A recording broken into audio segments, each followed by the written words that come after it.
ಎಲ್ರಿಗೂ ನಮಸ್ಕಾರ. VS ಕಿಚನ್ಗೆ ಸ್ವಾಗತ. ಇವತ್ತಿನ ವಿಡಿಯೋದಲ್ಲಿ ಬದನೆಕಾಯಿ ಫ್ರೈ ಹೇಗೆ ಮಾಡೋದು ಅಂತ ತೋರಿಸ್ತಾ ಇದ್ದೀನಿ. ತುಂಬಾ ಈಸಿ ಮತ್ತು ತುಂಬಾ ಬೇಗ ಆಗುತ್ತೆ, ತಿನ್ನಲಿಕ್ಕೂ ತುಂಬ ರುಚಿಯಾಗಿರುತ್ತೆ. ಬನ್ನಿ ಹೇಗೆ ಮಾಡೋದು ಅಂತ ನೋಡ್ಕೊಳ್ಳೋಣ. ಬೇಕಾಗಿರುವ ಸಾಮಗ್ರಿಗಳು: ಅಚ್ಕಾರದ ಪುಡಿ, ಅರಿಶಿನ ಪುಡಿ, ಧನಿಯಾ ಪುಡಿ, ಕಾಳುಮೆಣಸು ಪುಡಿ, ಮೆಂತ್ಯ ಪುಡಿ, ಬೆಳ್ಳುಳ್ಳಿ ಶುಂಠಿ ಪೇಸ್ಟು, ರವೆ, ಸ್ವಲ್ಪ ನಿಂಬೆ ರಸ. ಮಾಡೋದು ಹೇಗೆ ಅಂತ ನೋಡ್ಕೊಳ್ಳೋಣ. ಮೊದಲಿಗೆ ಅಚ್ಕಾರದ ಪುಡಿ, ಧನಿಯಾ ಪುಡಿ ಸ್ವಲ್ಪ ಒಂದು ಅರ್ಧ ಸ್ಪೂನು, ಮೆಂತ್ಯ ಪುಡಿ 1/4 ಸ್ಪೂನು, ಕಾಳುಮೆಣಸು ಪುಡಿ ಒಂದು 1/4 ಸ್ಪೂನು, ಬೆಳ್ಳುಳ್ಳಿ ಶುಂಠಿ ಪೇಸ್ಟು ಒಂದು 1/4 ಸ್ಪೂನು, ಒಂದು ಸ್ವಲ್ಪ ಅರಿಶಿನ ಪುಡಿ, ನಿಂಬೆಹಣ್ಣಿನ ರಸ ಒಂದು 7ರಿಂದ 8 ಹನಿ ಹಾಕಬೇಕು. ಈಗ ಇದಿಷ್ಟನ್ನು ಮಿಕ್ಸ್ ಮಾಡ್ಕೋಬೇಕು. ನೀರು ಹಾಕೋಗಿಲ್ಲ, ಹಾಗೆ ಡ್ರೈ ಮಿಕ್ಸ್ ಮಾಡ್ಕೋಬೇಕು. ಈಗ ಮಿಕ್ಸ್ ಮಾಡ್ಕೊಂಡಿದ್ದೀನಿ.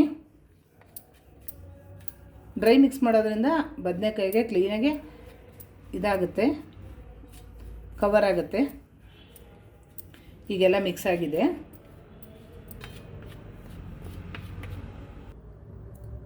ರುಚಿಗೆ ತಕ್ಕಷ್ಟು ಉಪ್ಪು ಹಾಕ್ಕೊಳ್ತಾ ಇದ್ದೀನಿ. ಈಗೆಲ್ಲ ಸರಿಯಾಗಿ ಕ್ಲೀನಾಗಿ ಮಿಕ್ಸ್ ಮಾಡ್ಕೊತಾ ಇದ್ದೀನಿ. ಚೆನ್ನಾಗಿ ಮಿಕ್ಸ್ ಮಾಡ್ಕೋಬೇಕು, ಮತ್ತು ನೀರು ಹಾಕಬಾರ್ದು, ಡ್ರೈನೇ ಮಿಕ್ಸ್ ಮಾಡ್ಕೊಂಡಿರಬೇಕು. ಈಗ ನಾನು ಬದನೆಕಾಯಿನ ಅರ್ಧ ಇಂಚು ರೀತಿ ರೌಂಡ್ ಕಟ್ ಮಾಡ್ಕೊಂಡಿದ್ದೀನಿ. ಈ ರೀತಿ ಅರ್ಧ ಇಂಚಿಗೆ ರೌಂಡ್ ಕ್ಲೀನಾಗಿ ಕಟ್ ಮಾಡಿ ಇಟ್ಕೊಂಡಿದ್ದೀನಿ. ನೀರು ಹಾಕಿ ತೊಳೆದಿಟ್ಕೊಂಡಿದ್ದೀನಿ. ಈಗ ಇದರಲ್ಲಿ ಡಿಪ್ ಮಾಡೋಣ. ಸುಮ್ಮನೆ ಹೀಗೆ ಮಾಡಿ ಡಿಪ್ ಮಾಡಿ ಎಲ್ಲ ಇಟ್ಕೋಬೇಕು. ಒಂದೊಂದಾಗಿ ಈ ಥರ ಡಿಪ್ ಮಾಡಬೇಕು. ಮಸಾಲೆ ಇದಕ್ಕೆ ಅಂಟಿದ್ರೆ ಸಾಕು. ಈ ಥರ ಎಲ್ಲ ಇಟ್ಕೊತಾ ಇದ್ದೀನಿ ಒಂದೊಂದಾಗಿ.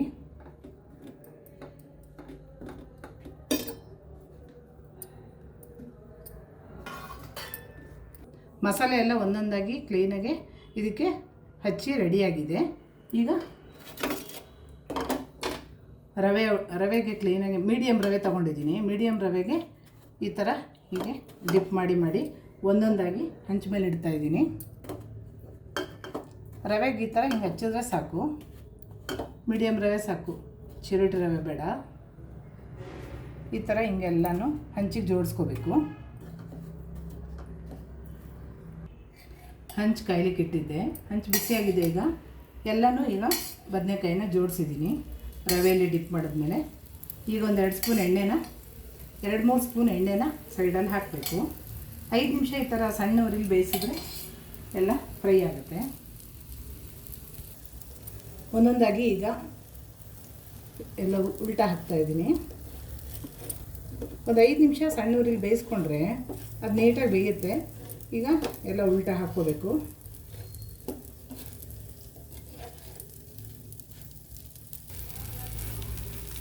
ಬದನೆಕಾಯಲ್ಲಿ ಯಾವಾಗಲೂ ಹುಳಿ ಸಾರು ಎಲ್ಲ ಮಾಡಿ ತಿಂದು ಬೇಜಾರಾಗಿದ್ದರೆ ಈ ಥರ ಸೈಡ್ ಡಿಶ್ಶಾಗಿ ಉಪಯೋಗಿಸ್ಕೊಬೋದು. ಮಾಡಿಕೊಂಡು ಚೆನ್ನಾಗಿರುತ್ತೆ. ಅನ್ನದ ಜೊತೆ ಎಲ್ಲ ಮೊಸರನ್ನಕ್ಕೆ ಸಾರನ್ನಕ್ಕೆಲ್ಲ ತುಂಬ ಚೆನ್ನಾಗಿರುತ್ತೆ ಮಾಡಿಕೊಂಡ್ರೆ.